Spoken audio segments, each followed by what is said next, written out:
Hi, good morning. It is Monday and I'm on my way to school. Caitlin might have something after school today, so we're taking separate cars. It should be a fairly normal day today. I'm not getting there as early as I wanted to, but it's Monday and I'm just really tired. Like, I didn't do much of anything on Sunday, but planning and things that I could do from the couch. My husband helped with laundry a lot, which was great. So that got caught up. And I was able to get my lesson plans together and things like that for school.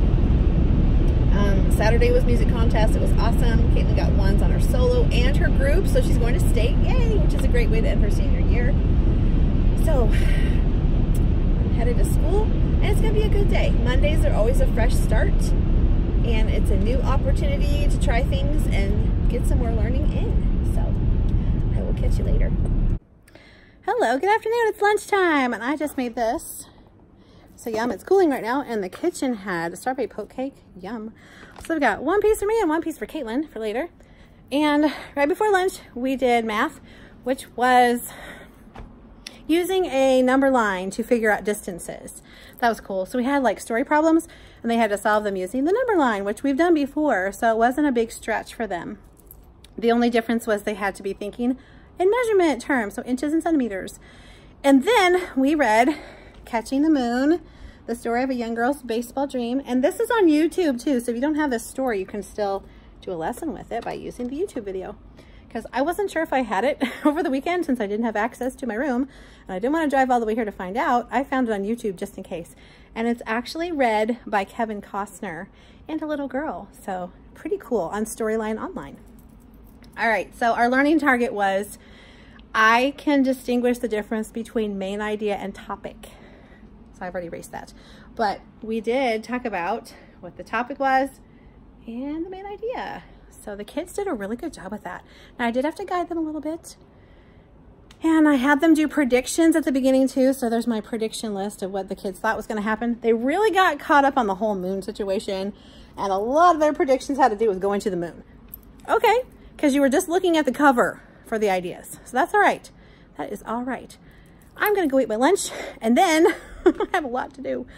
I need to get these book orders ready to go out. Only one person ordered from the March order, and she was our volunteer, and I went and asked her if she would mind if I held her order and added it to the one that I can send on Friday with April. So I have a new set of book orders that I can send home with the kids. That'll be due on Friday, and that'll be our last book order of the year. Really weird. Everything is coming to a close. We're tying up loose ends, we're wrapping things up, we're finishing things. It's cool. Also, I have some books I need to cut. I made this, so I'll be happy to share this in my Google Drive. It's just shapes, and they measure the size of the shapes and they tell the perimeter. You can use centimeters or inches. They have to measure to the nearest one. I also made this spin the perimeter game that I saw some version of it on Pinterest. And then I made a pattern block perimeter game where they not really a game, activity, where they're going to trace pattern blocks and then measure the sides and then give the perimeter. And then the other thing I made was, and these are all based on things I saw. There's another one if I can find it. Oh, roll a rectangle. And it is, you roll a die 2 times. 1 time is the length, 1 time is the width, and they make a rectangle with that. Then they use a centimeter ruler to measure the sides and draw it, and then they give the perimeter of it. So that will get us to the end of the week with my little perimeter book and all those little activities. I think those will be kind of fun. It's really hard to find things that are just perimeter and not mixed in with area. We're going to go into area next week, and I have some things for that already because Amy Lemon's Magic of Math, I have her measurement unit. So there's area, there's a whole week of area for that. So I will use that for my Power Hour group next week. But for now, I'm gonna eat my yummy food. I didn't have any breakfast here today. Darn it, I ate them all last week. And I didn't bring any more because I didn't think about it. I had one lunch left, so I guess I didn't eat lunch one day last week. It was that day that it took me all day to eat breakfast. It was Friday. It took me all day to pick up my breakfast. I just kept heating it up every time I had a break. So that's okay, I ended up eating, it was fine. So I need to make sure and bring breakfast and lunch tomorrow so that I'll have something. So I just ate like a granola bar for my little breakfast this morning. We did iReady and we got that measurement lesson done. It was lesson number 5 in our Go Math chapter 8. So we're almost done with that chapter. We need to do a pre-test for data and graphing. because that will be our next power hour grouping. So I need to do a pre-test and a post-test. A pre-test for that and a post-test for measurement. So I think that will be great. Most of them have measured with centimeters, just not everybody. Because if you've been in power hour measurement groups, you've done centimeters because we've mixed it in. Anyway, now we're kind of on the enriching side of measurement since they've gotten measurement in power hour and measurement in their regular classroom. So now we're moving on for those that are ready. And those that aren't ready are getting more practice measuring in inches and centimeters because we want to do what they need and help them along.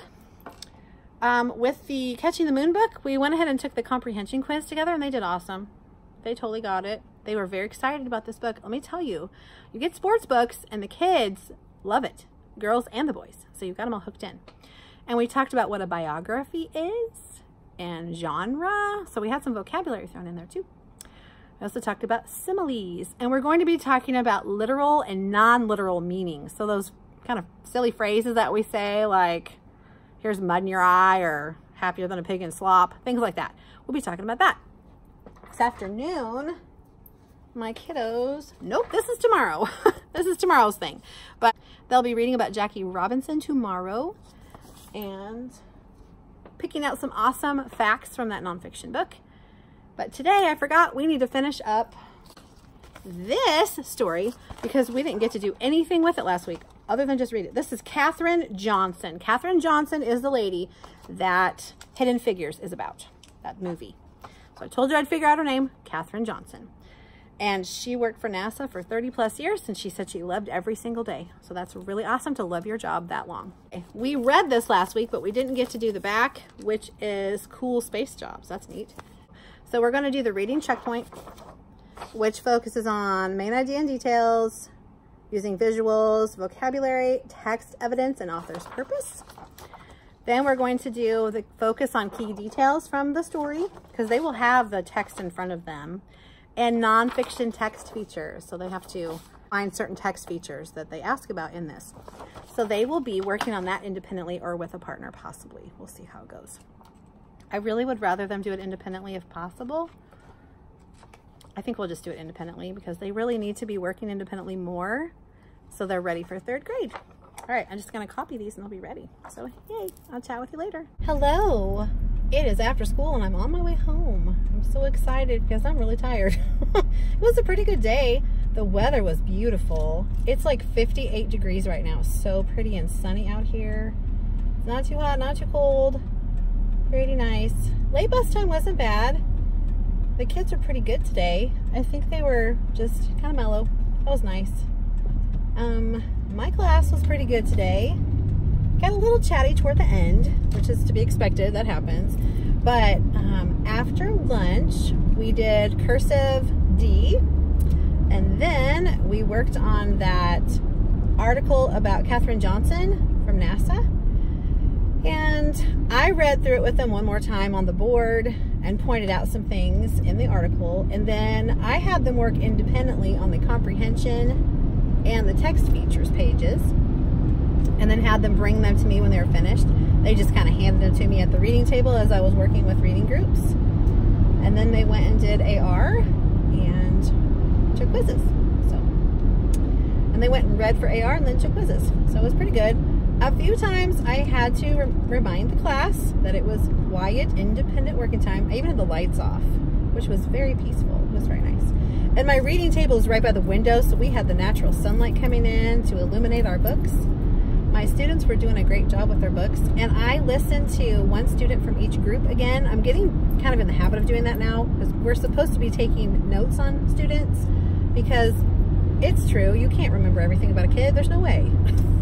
Even if you're just listening to one kid, you're not going to remember everything that they did that you want to work on. So I've got a sticky note. I pull one sticky note for each group and I stick it in my small group lesson plan book, and I choose one kid that I haven't listened to yet, and after I get the other one started, I have them read so I can listen to them out loud a little louder than the other one, so I can pick out some things. So I'm marking down things that I'm noticing, things that I want to work on with them. And it was really cool. One student, we were reading a piece of a chapter book, and it was a Henry and Mudge, The Wild Wind, I think, and it was about a thunderstorm that scares Mudge. So in this story, there are some great onomatopoeia words like boom, pow, because the lightning is flashing and the thunder is striking. So the lightning is flashing and the thunder is booming, and there's some great words. Well, I was having a student read and they said pow, and I went, oh, can I stop you right there? Look at that word. What does that mean? Like, what would you expect that to sound like? And they were kind of like, what? Well, if you were listening to what's going on in the story, how would you expect that to sound? And they're kind of like, huh? I said, well, what's happening right now? There's a storm. I said, yeah, what's going on in the storm? Thunder and lightning. Oh, so what does that pow go with? Lightning. I went, oh. What would you expect that to sound like if you were there listening to that storm? Loud. I went, oh, yeah. So can you read that pow with that exclamation point there? The student read it with the punctuation. It was great. So then I just kept listening because there were more words coming up. And the next one they read kind of, but then they went back and they fixed it. I was like, ah, yes! So I put a little check mark, like, we want to work on expression. And I was like, yeah. And I even put like pow, and I think another word in there was like bam or bang or something like that. So that was really cool. I was like, yeah, they already did it. Sweet. So I may have to remind them a few more times, you know, to read with the expression. But like, you can't just ignore the punctuation. The author put that in there to enhance the story. And so if you just kind of go, pow. I looked at the student and I said, if you were listening to a storm, this is a pretty big storm in the story too. If you were listening to that storm, would it go, pow? Or would it be like, pow? And they're like, oh, it'd be loud. I went, yeah. So how would you read that word to make it sound like a storm? That made all the difference. Made all the difference for that kid. So that was really cool. Another student, I noticed they weren't reading through their words. They would read the first part of the word and just go with whatever that sounded like. And lots of words sound the same at the beginning, but they change at the end, which makes a different word altogether. Totally different connotation.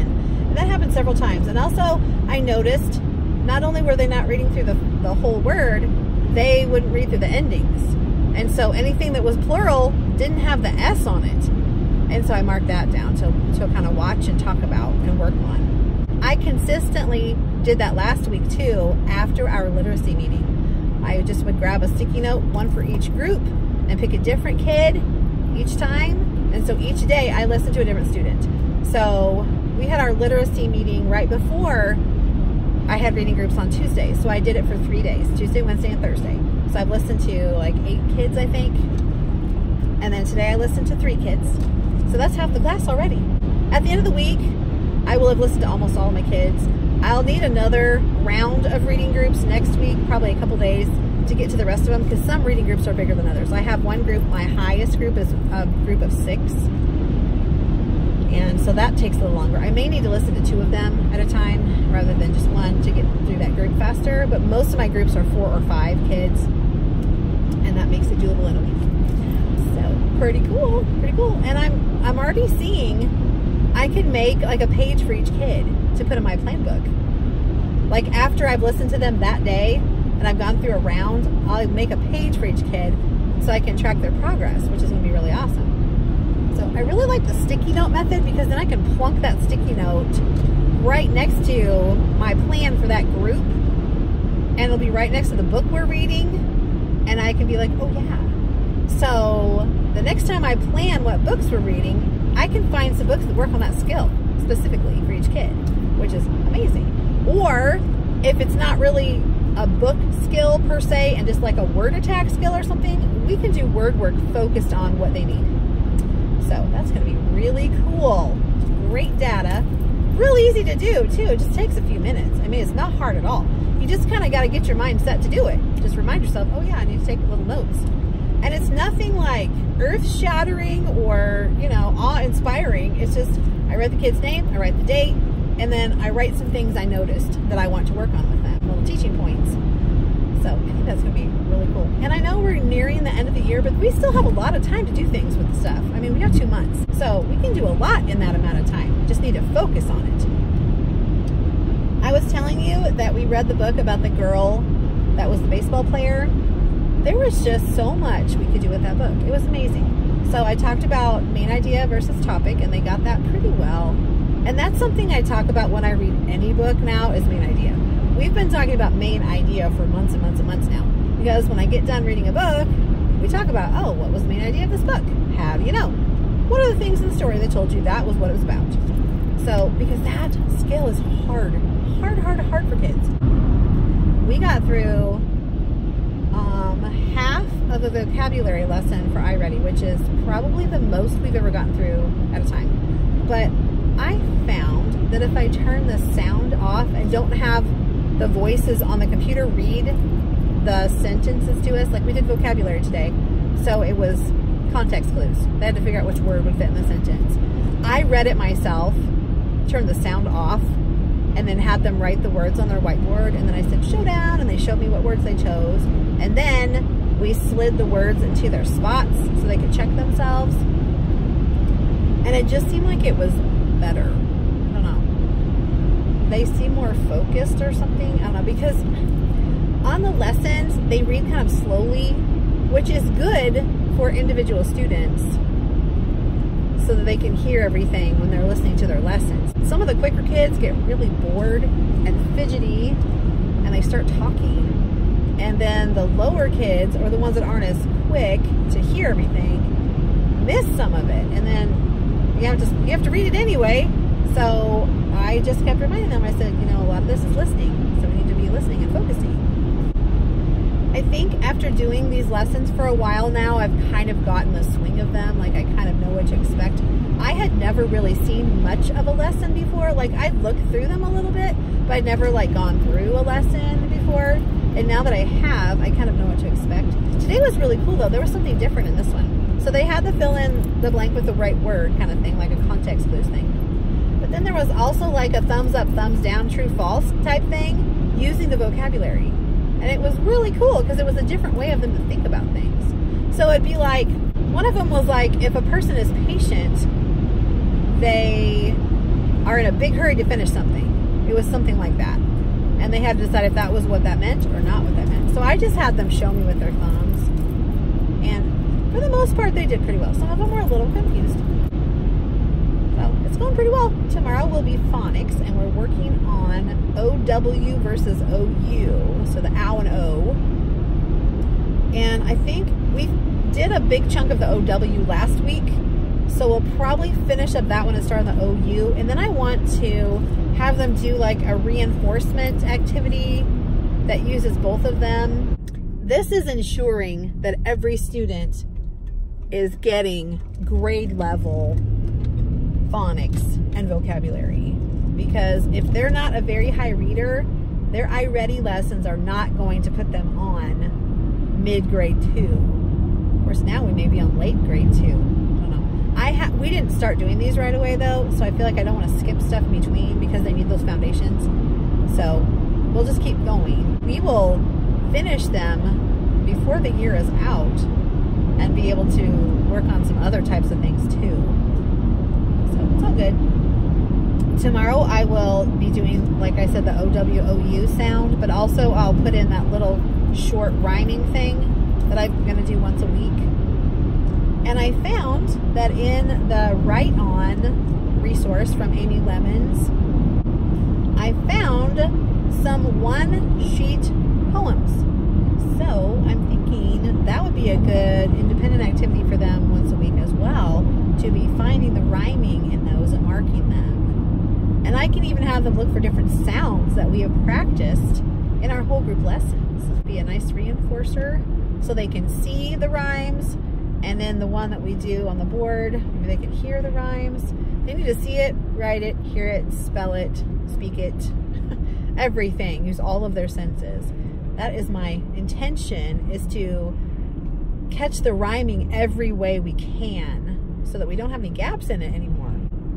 I don't really have anything major to do tonight because I got all my lesson plans done yesterday and I got things printed out today.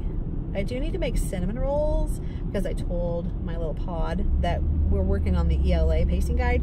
I said, I'll bring a treat or something for us as motivation. So I said, I'm going to bring cinnamon rolls tomorrow because I have those Nothing major. It's not from scratch. It's those Grands pop open containers that scare the bejeebers out of me. They go, yeah, I have one of those. I'll just make those. I'll make them in the morning though, because they'll be a lot fresher. And I need to remember to bring some lunch and breakfast because I have nothing in my freezer. My freezer is bare except for like 2 cups of ice cream. And I've been saving those for Caitlin in case she wants them. So I will get home and I can show you what I'm wearing. I'm just wearing, you can tell the shirt. It's just a short sleeve pink V-neck t-shirt from Walmart. And I have some leggings with little roses on them that are kind of cute. They're capris. And then I have my little black flip-flops. I have a pink ring and my Alex Nanny bracelets and these pink earrings. Nothing super fancy. Oh, here's my new nails. Look at that. I didn't show you those earlier. Kind of cool. It's like iridescent here. Coolness. All right, I'm gonna head home and I'll quickly show you my outfit and then I'm gonna just chill for a while and I'll see you tomorrow. So stay tuned for that. Hey, I'm home and I'm about to go outside and feed those cats and then feed these little guys. But I thought I'd show you my outfit real quick before. Hi, Mingo. She's saying hi. Hey, baby. I will show you my outfit before I go do all that because when I come back in, PJ's on, everything off. So I'm gonna be happy. All right, so here's my outfit. Nothing real fancy. Here's my earrings. These are from Walmart from a long time ago, like a long time ago, like before I had a teaching job. And my Alex Nanny bracelets. I've got my pineapple and my Valentine heart that I got for gifts. And I have a headband. This is just from Walmart, just from Walmart. Nothing fancy schmancy. Here's my ring. I showed you these in the car, but you know, it was kind of on the fly. And my cool nails. These are those Kiss and Press nails. Mango's eating a box. Go mind her. Here are my leggings. Then just my regular shoes I've been wearing because they're very comfortable. These are Earth Spirit shoes from Walmart. Nothing fancy schmancy. So I'm going to go see what the kitties are up to outside and feed them, come in and just get ready for bed and relax for a while because I'm tired and have a headache and I'm just ready to just chill and have a beverage and be warm and snuggly. So I'll see you tomorrow.